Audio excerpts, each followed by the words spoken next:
élément yooyu c'est nécessaire parce que am na ñoo xam ne aujourd'hui il ne souhaite pas véritablement ce temps calme tey météo bu loolu wax ni da laan temps calme temps xawma kii yooyu mais am na ñoo xam ne ils veulent une tempête permanente parce que ñoom loolu si loolu la ñu la mën a jaar pour atteindre leurs objectifs d'isoler et de mettre de côté ñi fi nekk jamono ji pour pouvoir se donner les moyens d'arriver au pouvoir. Ok. Donc loolu c'est des éléments pour man yoo xam ne war nañ si bàyyi xel léegi lu mu wax si société civile. waaw y a un mot boo xam ne dama ko naan premier ministre prochaine fois moom bu ko waxaat. ok waaw dingi ko. s'il y a lieu véritablement de présenter des excuses vas-y jomp mais am na loo xam ne ku doon suivre je dis les sorties am na lu bari loo xam ne doon na ko critiquer si yenn partie société civile mais dans cette société civile là il y a véritablement des hommes que les Sénégalais doivent respecter qui ont joué véritablement rôle bu am solo te yàggul il y a quelques mois tey tu prends Alioune Tine écoute il met en place des arguments mais offensé wul kenn Seydi Gassama pareil il a mené des combats yoo xam ne Mortal la xam ne si dara ak keneen ak keneen et je rappelle que joué nañu rôle yu am solo je rappelle toujours qu'en 99 2000 mais je pense qu'il n'a pas généralisé. non bien sûr wax na dafa ñenn ñi mais damay jox exemple ñoo xam ne en réalité xëy na mën nga critiquer mais il faut se limiter aux critiques par rapport à des arguments à développer. Okay. Et ne pas verser véritablement dans le manque de respect ou les insultes. Parce que 99 2000 carte d'identité israélienne yi Abdoulaye Wade dafa taxaw ne duñ ko voté affaire dafa waroon créer crise Sénégal mais kan moo dox jàmm c'était le doyen Abdou Aziz Ndiaye c'était qui également Radi c'était qui encore Alioune Tine c'est eux qui ont dénoué véritablement la crise 2011 2012 bu ñu ko fàttee yàggul tuuti la révolution de juin 2011 la naissance du M23 kan moo jiite woon M23 c'était encore Alioune Tine quoi qu'on puisse dire donc y a beaucoup d'éléments yoo xam ne il faut ñu tenir ce compte même su fekkee ni effectivement di nga ne mais attention ñoom waruñu seetaan dara dox seen diggante ba féewaloo di dox seen diggante ba xaajaloo di dox seen diggante parce que en réalité su boobaa nag lay perte en réalité du kenn mooy perte mais dañuy booloo perte. C'est important. Voilà. Alors Abass Sow quel décryptage ginnaaw bi nga teewloo le PM mu def sortie keroog revenir ci point yu bëri ci tolluwaay réew mi. Un discours objectif. Ok. Un discours franc. Un discours tenu par un homme qui a dans son ADN. ku ma xosi ma xuri la. waxuma la que rien ne change. Quelqu'un qui n'est pas l'automne. Quelqu'un qui n'est pas l'été, il reste naturel. C'est lui qui a parlé, c'est le citoyen sénégalais. Évitons les amalgames. Du Premier ministre moo wax. C'est un citoyen sénégalais qui dirige un parti politique mu toog avec son arsenal politique. Moom moo wax li mu wax jox na ku nekk la nga moom ci kàddu gi nit ki bul ko juger tey fan la jaar démb ak barki démb yaa Moussa bu ma amee suma njaboot chaque jour mu beddee ko ñu dumee ko ci biti dina am bis dinaa jóg dem xooli ji njaboot bi kana koy dóor kumu lu waral mu di ko dóor saa su ne la cay dëgg ma wax ko la ci dul dëgg ma wax ko pour que mu dàkk Sénégal nag dañu am benn problème mooy le numéro 2 seetlu loolu Abdoulaye Wade bi muy soog a ñëw kii am na fu mu xuus ba ci Abdou Diouf ma bàyyil ko man ma jëlee ci Abdoulaye Wade ba bis joon yàlla tey ji bi muy soog a ñëw kan a nekkoon premier ministre am du Papa Moustapha Niasse mu liggéey woon commencé liggéey gu rëy fan la mujjee ñu jaxase ko ak Abdoulaye Wade mu génnee ko ci bëti en moins d'1 an d'exercice mu indi Idrissa Seck tout puissant mu taxaw Idrissa Seck commencé sànc commencé doxal ñu ngemb Macky Sall mii c'est lui qui a combattu directement et frontalement li may wax télé laa koy waxee Idrissa Seck ba ñu liquider ko totalement ñu ni deetawaay ñu jaxase Abdoulaye Wade ak Macky Sall mii tey ci lan ay waxu il veut entendre mon enfant Macky Sall beddeeku xam ni les carottes sont cuites pour lui mu wëri ji àll bi ba yàlla indi ko il a choisi l'un des plus excellents premiers ministres moom Macky Sall muy kan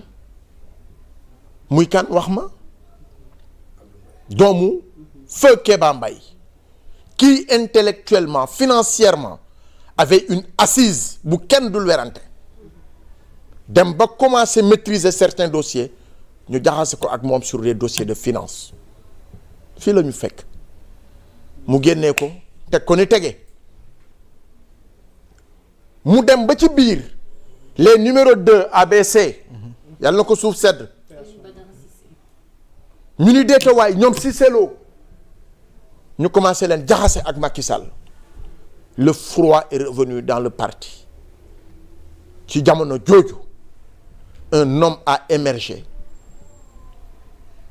un digne fils sénégalais bu am une vision une orientation proposer un projet une alternance psychologique waxuma la sociale wala dara psychologique au Sénégalais ñun ñëpp ñu jënd projet bi ñu bëri jënd projet bi ñu bëri ànd ak projet bi jël yaakaar gudul dañ ilaa yawmi diin sëf ko pour la première fois au Sénégal on a eu un général qui ne dirige pas des troupes le commandant de bord mooy le président Bassirou Diomaye Diakhar Faye mais le général joue les seconds rôles mu am nag des démons de la division récemment Robert Bourgi lan la wax sur l'international On a dit beaucoup de choses.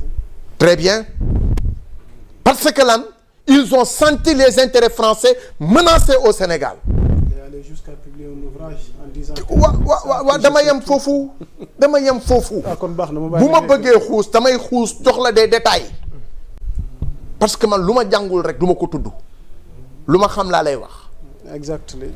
ñu ni deetawaay les démons africains commençant par Jeune Afrique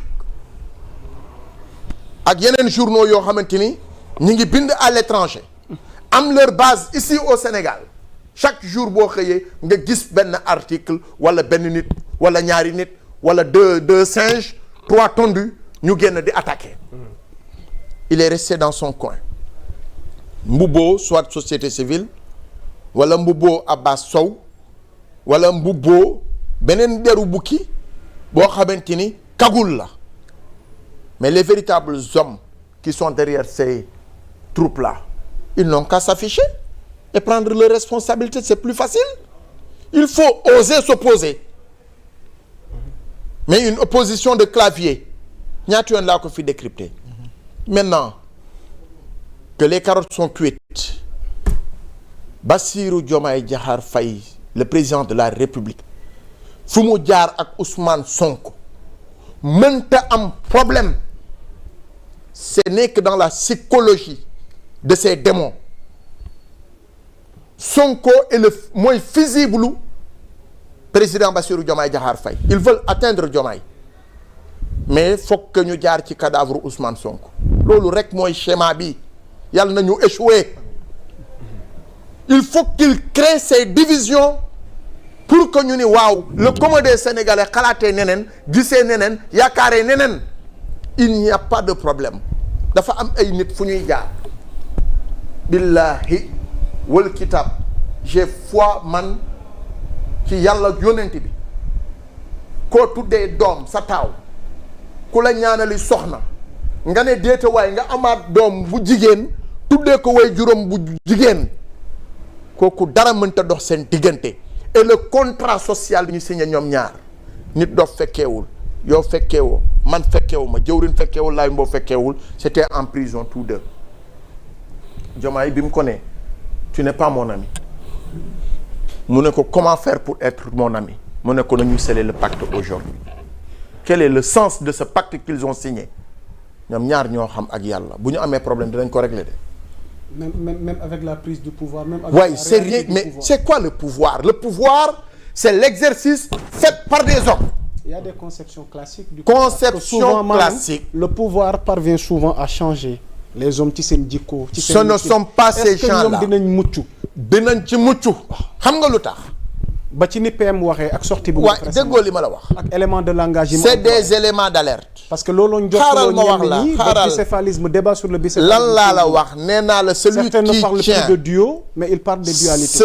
Il évoque même qu'il y a problème à l'interne. il n'y a pas Abbas Sow qui te dit de dualité amul xam nga lu tax Sonko veut que les choses aillent à 90 kilomètres à l'heure Diomaye veut que ñu tempa loolu rek la bu ñu waxtaanee juboo bu fi nit ñi indi benn problème bu fi nit ñi indi benn jaxasoo seen diggante amul ce n'est que dans la tête des démons de la division ils ont toujours divisé pour préserver leur intérêt am na ñu ñuy waaj a topp en justice kaso gi dinañ ko ñami ji billahi wallahi je tape ma main sur le très saint Coran ci ban boor. ci la ñu def te defuwul ñooñu ci ban boor. mooy li ma la wax rek ñi ñuy waaj a toppi. ñu ñuy waaj a toppi te bañ ko parce que te ñooñu Sonko tudd na leen tudd na leen dossier 50 millions. ma ne 50 millions ak 30 millions ci yem ñooy jaxase de ils ont un réseau très dense très performant ba ci biir journalistes yi li ma la wax je te parle en connaissance de cause étant journaliste xam la cay am yow rek la ñuy déglu. waaw di nga ma déglu kon nag yàlla bu seen pexe sotti man loolu laay ñaan yàlla xam nga lu tax lu tax. espoir bi ñu cristallisé au sein de cette jeunesse africaine au-delà du Sénégal du ma yem Sénégal quand Sonko va en mission à Sierra Leone xoolal comment ces jeunes créer un engouement pour lui dire bonjour mu dem Burkina Faso regarde comment il cristallise des émotions ils ont l'impression de voir un Thomas Sankara bu demee Mali mu dem Chine partout il passe il a marqué son empreinte mais les démons de cette division voudront toujours que Diomaye et Sonko ne se voient plus gis nga fusible bii c'est comme en électricité mus ngeen dëgg Diomaye jaaxle wala mu jommi ci un dossier quelconque bi ko fi France attaqué qui a tontu kan moo tontu qui a répondu guddi googu ñuy tama c'est Ousmane Sonko qui est monté au créneau. mais où sont les autres. Où sont les autres? C'est que Sonko va-t-il continuer à avoir cette Sonko Sonko moo amul fusible yu baax. Et je le décris. Gis nga homme politique am na fu muy toll il faut lui assurer la ceinture de sécurité ba mu dëgër tëj couvrir ko. doon bouclier. protéger ko ba pare nekk bouclier am avant qu'il aille au charbon na dem rek juste pour fay daaj fekk ñor na bu yàgg ñii xam nga ne bu ñu amoon ñu leen gat sa dëggantaan Sonko allait se reposer et c'est ce qu'il faut créer maintenant mais y a pas de problème man naa la ko wax suba gannaaw suba di nga leen gis ñu ànd bu leen neexee Sonko bañ ko dem recevoir yi aéroport lu ne nañ ko théoriser mais le démon et le diable est dans les détails. Okay. Mais le véritable enjeu c'est que aujourd'hui le Sénégal ku mu neex ak ku mu naxadi nañu gëm yàlla xam ni ñoom la fi yàlla teg nangu day yombal duma nangu li yàlla def day yombal ay duma nañ ko nangu te xam ni duma yi dina sedd wala mu tàng. jërëjëf jërëjëf duma yi moom. allah kulli haal. sur le très saint Coran. dina am ji. ñaar rek la. waaw mu sedd ñu takkal la bracelet nga dem toogi ji sa kër. ok wala ñu duma la ca kaso ga. comme dañ ñenn ñi ñamoon. fan la ñu nekkoon. alors Abbas. bi ñu téye may ma daaneel. kon yeggalil ma bañ. Ousmane Sonko. 2014 ba 2024. où était-il bi ñuy injurier yaayam. où était-il bi ñu barricadé këram en Casamance. où était-il bi ñuy barricadé këram fii. Cité Kër Góor gi. où était-il bi ñuy taal keroog bu duggoon keroog ci ci tunnelu Soumbédioune ba kon tey waxatuñu ko je te parle en connaissance de cause où était-il na si ku nekk jël la ngay sa cër lañ la ta sëdd nga jël ko xam ne loolu nga moom ci discours bi bu beneen yoonatee na génn c'est pas quelqu'un qui porte des gants Sonko da ngay ànd ak moom mu ànd nga ak moom àndul ak moom il n'a pas peur de perdre c'est quelqu'un qui est objectivement lucide li muy wax na ci ku nekk jël sa cër ci loolu laa bëggoon daanele. waaw dogguma la woon mais dama bëggoon rek nga dolluwaat ci. waxal booy bi mu indi ndox bi crise d'autorité gi mu évoqué. da ngay wax booy bi mu indi ndox bi yow kii indi ndox bi. waaw waxal crise d'autorité bi. waaw laal na ci. waaw y a-t-il réellement crise d'autorité dans ce pays. déggoo li ma la wax ak démission gi mu évoqué ñaari points yooyu balaa may. xam nga président de la République. waaw il a 1500 et quelques conseillers. ñi ko wër dañu bëri. bu benn problème amee da koy teg sur la table.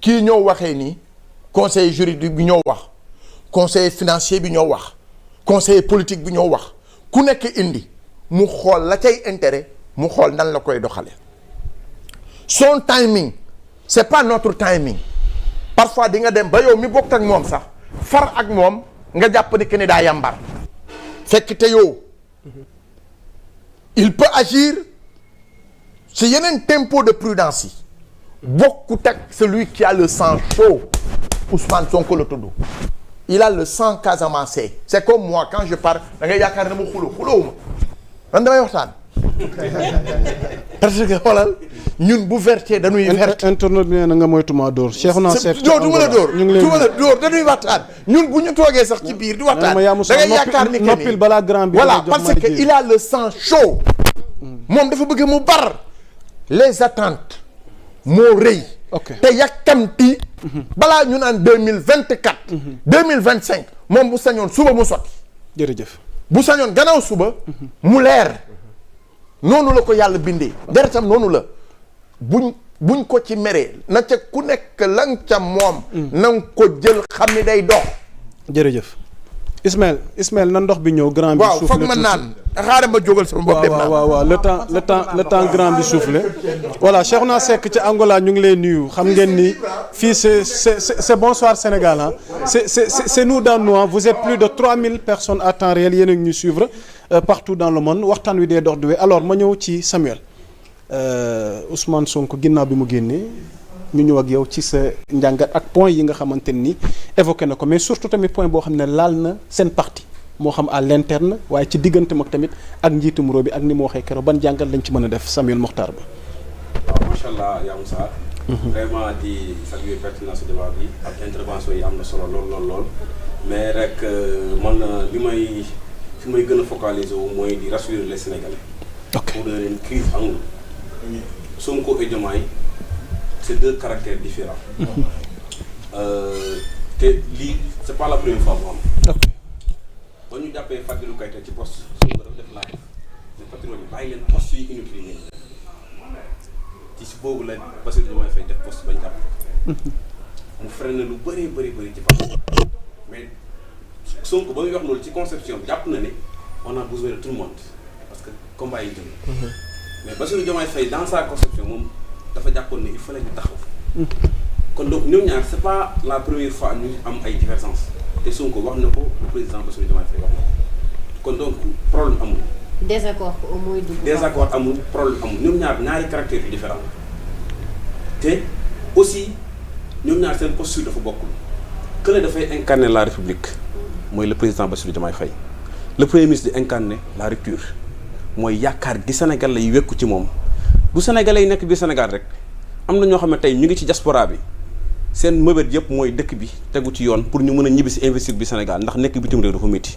Sonko looloo ne ci xol bi ba tax mu bëgg yenn ni pratiques yi doon am dootul amati parce que moom dans ci conception moom Ousmane Sonko jàpp na ne parti bi moo war a nekk ci gouvernement bi jàpp na ne patriote yi doon xeex démb ñoo war a nekk à la mise en œuvre ma wax la ne la tey jii man je suis un cadre ci wàllum artisanat ci parti bi am commissariat scientifique en charge de l'artisanat mu nekk Moncap kii ko jiite nekk l'honorable député Babacar Varol ñu amoon benn plan Diomaye président ci wàllum artisanal ñun ñoo ko bind soumettre ko parti bi ñu valider ko. Imaginez ñu dem 15 à 18 mois